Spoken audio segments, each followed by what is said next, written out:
You look at the voting and the way that McCarthy versus this individual on their political ideological spectrum, McCarthy is a lot more moderate when you look at the way that he's voted.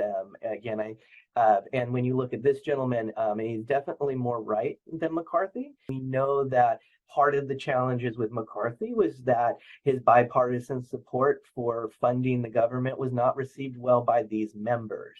And that's ultimately what led to the vote of no confidence. And so when we think about like who the GOP is bringing forward, it would make sense that they would bring somebody a little bit more right than McCarthy, because at the end of the day, they're still struggling with, this faction of the party that is giving them some challenges.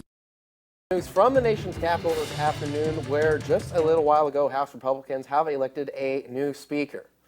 Thank you so much for joining us. I'm Kyle Betts. That election coming 3 weeks since local Congressman and House Minority Leader Kevin McCarthy was voted out as House Speaker, a role he had just for about 10 months. Eyewitness News reporter Will Silverstein joins us now with the details on the new House Speaker and how House Republicans got to this point. Will.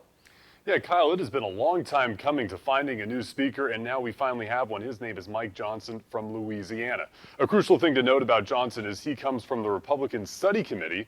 That's one of the committee's longtime goals are to limit spending. And of course, the spending debate is how government nearly shut down in the first place and ultimately led to the ouster of former Speaker Kevin McCarthy. But now with an arguably more conservative speaker than McCarthy, it is unclear if the House will be able to make a deal with a Democrat-led Senate come the looming government shutdown date in November.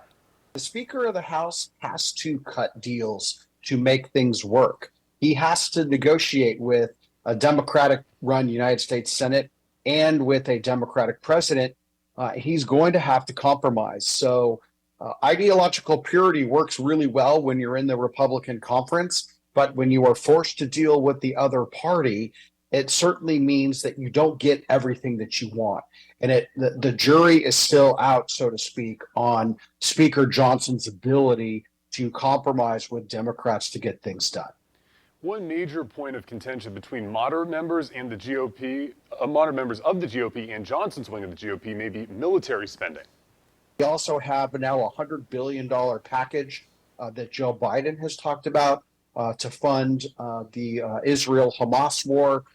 The majority of that package goes to send more money to the Ukraine, which, by the way, Speaker Johnson opposes sending more money to Ukraine. So there's going to be some really interesting moments over the next 3 weeks that will determine whether or not we face another government shutdown.